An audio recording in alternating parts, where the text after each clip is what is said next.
রাঘু গুন্ডার কোনো অপারেশন করলাম, এখন আপনি আসছেন। জিতু কি অবস্থা?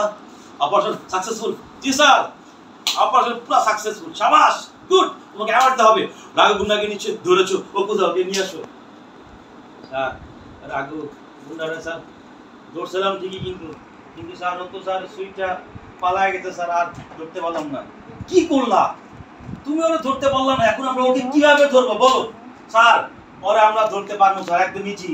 ওই রাঘু গুন্ডার ফিঙ্গারপ্রিন্ট আমার কাছে আছে স্যার। শাবাশ, ফিঙ্গারপ্রিন্ট ধরো তুমি। ফিঙ্গারপ্রিন্টটা কোথায় তাড়াতাড়ি বলো। স্যার এই যে আমার মুখে দেখেন, যাওয়ার সময় আমারে একটা চটকানা মারছে, 5টা আঙুল বসে আছে, এখান থেকে ফিঙ্গারপ্রিন্ট নেন স্যার তাড়াতাড়ি।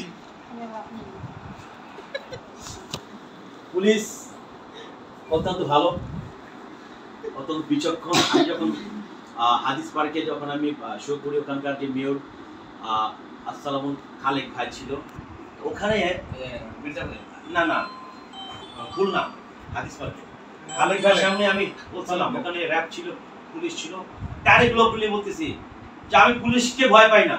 পুলিশ গায়ে চিতু থাম, আস্তে কথা বলছি না, থামবো না, আমি পুলিশকে ভয় পাই না, আমি র্যাবকেও ভয় পাই না, কিন্তু আমার মুখ করেন না, আমি বাংলাদেশ সেনাবাহিনী আর্মিকেও ভয় পাই না। কারে ভয় পাস? আমি শুধু ভয় পাই ওই যে আনসার বাহিনী আছে না, ভয় পাই। কয় কে আনসারে কি লেখা ভয় পাস? কয় ও যারে গুলি করে ওর লাগে না, পাশেরটা লাগে, ও মরে যায়।